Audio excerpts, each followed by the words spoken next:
We're gonna get more live service games than we know what to do with.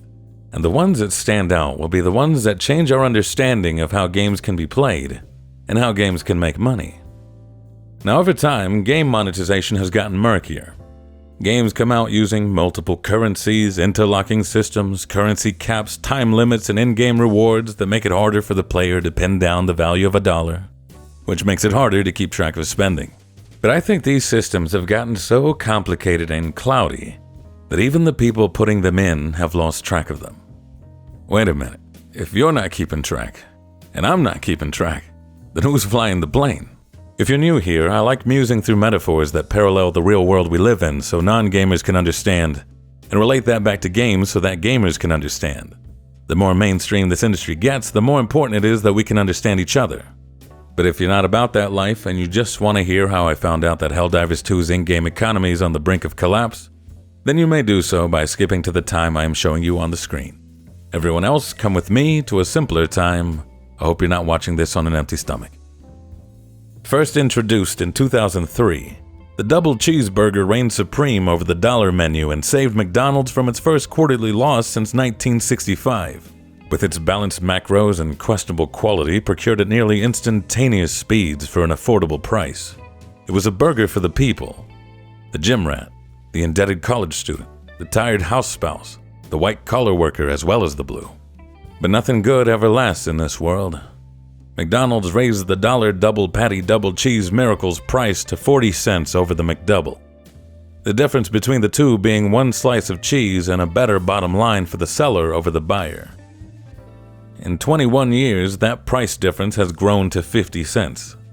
And while some might argue over the price margins and inflation rates of a tacky golden single, it is merely a distraction as the price of the double cheeseburger has increased by 279%, and the McDouble increased by 229%, both rates over 3 times higher than the average rate of inflation since 2003. But if I download the mobile app, I can get a virtual coupon for $4 off a single purchase over $4. So the cost of the double cheeseburger now ranges anywhere from 79 cents a piece to $2.79 a piece. Prices have always flip-flopped back and forth, but the winner of the bargain used to be more clearly defined and self-regulating.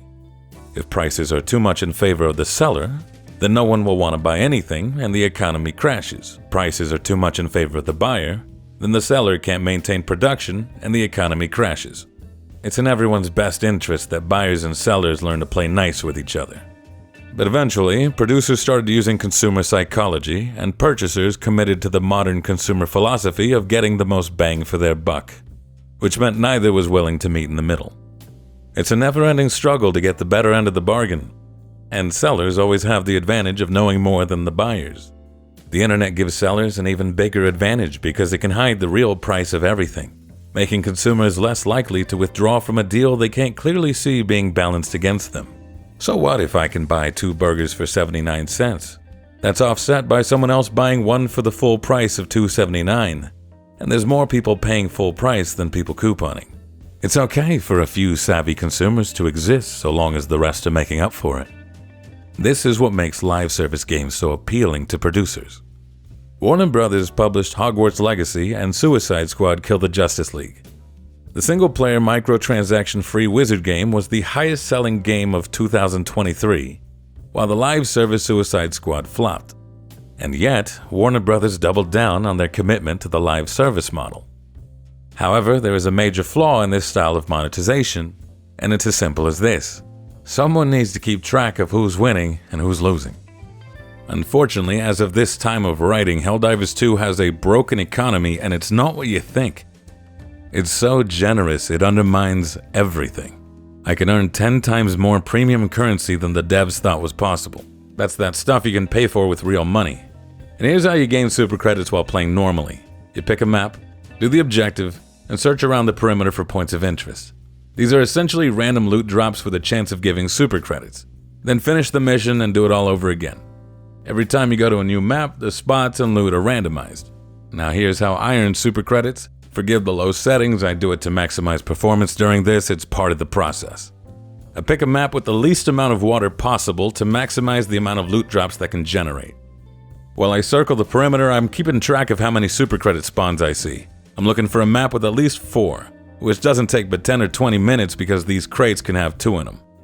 Once I find a map that fits my needs, I take a screenshot of the map with the now revealed money spots and quit the game. I don't do the mission objective, I just close down the game. That way, when I open the game back up, I get the exact same map with the exact same loot drops in the exact same spots. And my screenshot is now a treasure map.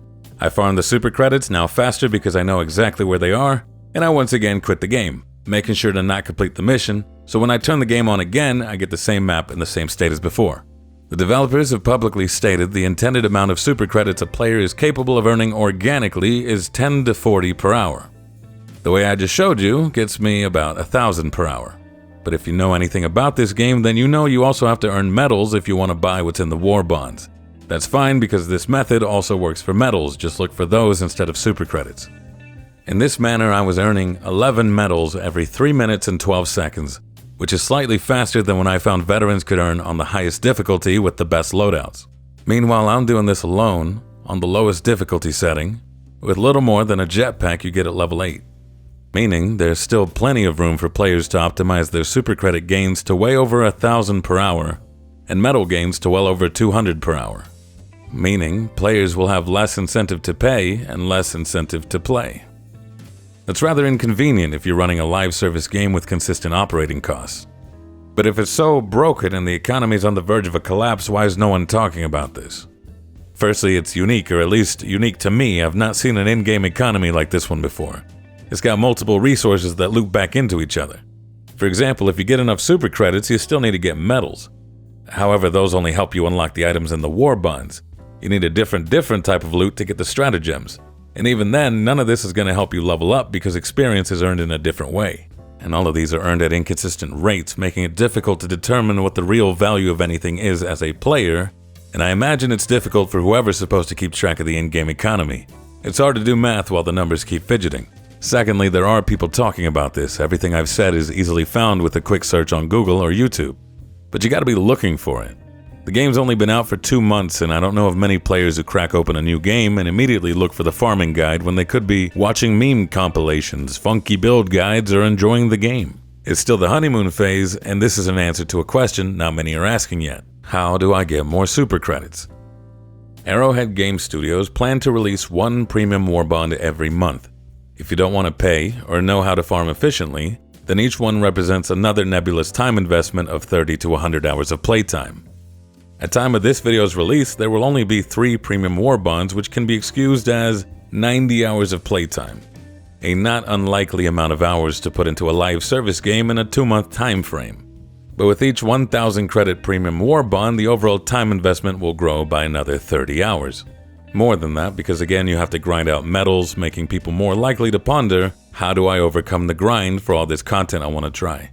And thirdly, this benefits the players more than the devs, so it's likely people know but they're keeping quiet and secretly farming credits before it's bounced out. Then does my spilling of the super credit beans make me a traitor to players who are getting a free lunch over the studio? Sure, if that's how you want to look at it. But look at it this way. At worst, the live service game turns into a dead service game when people stop spending money and the player hours drop to 1/10 of the norm while the cost of operating a business stay the same. At best, they don't shut down, but they replace the system with a less generous one, or one that uses unsavory practices to recoup costs in the long run. Then why would I bring attention to this if it can potentially expedite the end times for Helldivers 2? Because the best time to craft a better system for the long term is now, when it's easier to replace than years down the line. And for the short term, if a game insists on running as a live service and charging money after the fact, then the player deserves to know a game's state of health. That means the server issues, the bugs, the balance, and the in-game economy. If people are paying real money, they deserve to know the value of what they're buying. Based on the in-game shop, at best value, $1 is worth 105 super credits. That means if you're playing as intended, $1 saves you anywhere from 2 hours to 10 hours of grind. Those are their numbers, but with the method I used, the real value of $1 is saving you 7 minutes. How does one fix this and get into a better economic equilibrium? I'll be honest, I'm at a complete loss. This game's systems overlap like a 4-dimensional Jenga tower, and I have no idea where to start pulling blocks without hurting the players that play the game as the devs intended. If you make it so the map changes every time you load back up, then it only drops the rate of farming from 1,000 super credits per hour to 500, making the new value of $1 14 minutes. If players have to finish the mission to keep the currencies, then the rate still doesn't change by more than maybe a minute. And now you're punishing player skill and fail to account for people who disconnect due to hardware, internet, or the game's stability. Nerfing the jetpack also wouldn't change the values by much, and it's a slippery slope when the in-game currency is being used to justify game balance. If you decrease the spawn rate of super credits, then once again normal players will only perceive this as punishment, and it's going to make them seek out this style of play that goes against the never-ending warfare spirit of the game. You could always ban people who do this, but that's the most extreme measure, and again is punishing players for the game's balance because it's not an exploit or a bug. It just looks like the value of $1 became too fidgety to keep track of. If live service games are to exist, I want them to have healthy ecosystems players can enjoy where studios can get their worth. These are the dangers that come with playing with numbers, and I implore anyone who wants to do more than take money up front for every transaction to think long and hard before implementing any other kind of system. As I've shown, you could very well end up stacking the deck against yourself, and it's still your responsibility to fix it. For everyone's sake, I hope the economy's already fixed when this video goes out, and it's no more than a cautionary tale of a problem avoided. I've already done my best to inform the studio, and now the people are being informed. This is all I want when it comes to the conversation of money in games. I want producers to know what they're selling, and players to know what they're buying. It's frustrating when the conversation turns into something else. Squabbling over paywalls is like arguing over the price margins and inflation rates of a slice of cheese. It's a distraction, and I hope to eventually break the taboo that comes with talking about game monetization. Because there's too many people that are willing to throw games aside for even the slightest purchase beyond the cost of entry, and there's also too many people willing to turn a blind eye simply because they like the rest of the game. Neither cares to know the actual value of anything, so we end up knowing the value of nothing. This video is sponsored by Ground Branch, the uncompromising thinking man's FPS from one of the developers behind the original Rainbow Six and Ghost Recon games. Live out your tactical fantasy through 8-player co-op multiplayer, complete with proximity chat and in-depth character and weapon customization. Don't have 7 friends to play with? Well, head on down to your local grocery store and start asking strangers in the produce aisle. Also, while you're there, please check to see if the heirloom tomatoes are still on sale. Those juicy little guys are so delicious. Ground Branch is here to put the tactical back into tactical shooter, and the big version 1034 update makes the experience even better thanks to map improvements, additional playable characters, and the new prone stance. So what are you waiting for? Start shouting things like "Breach," "Suppressing fire," and "I've got your 6" to all your new produce aisle pals today in Ground Branch. Available now on Steam in early access.